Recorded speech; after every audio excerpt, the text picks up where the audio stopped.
Well, with crawfish season on its way, many of us are preparing for quite a pinch when it comes to prices this year. As we've reported, the drought has many farmers concerned about the crop. But what about the recent rains? Have they helped out at all? That's a good question tonight for Storm Track 15 meteorologist Michael Crowley.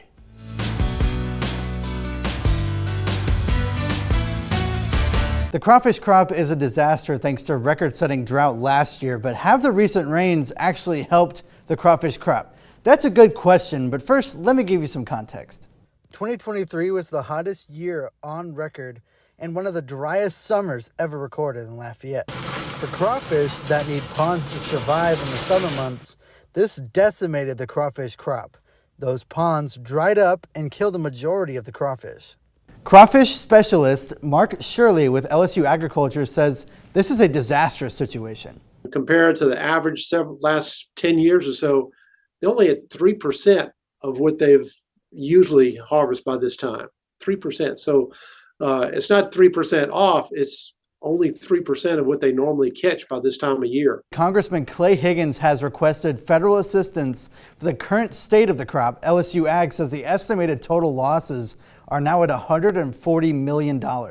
So now let's answer the question, will the recent rains actually help us out?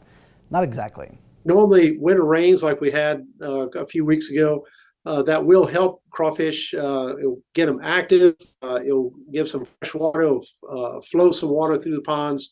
So in a normal year when we have plenty of crawfish, those winter rains actually help.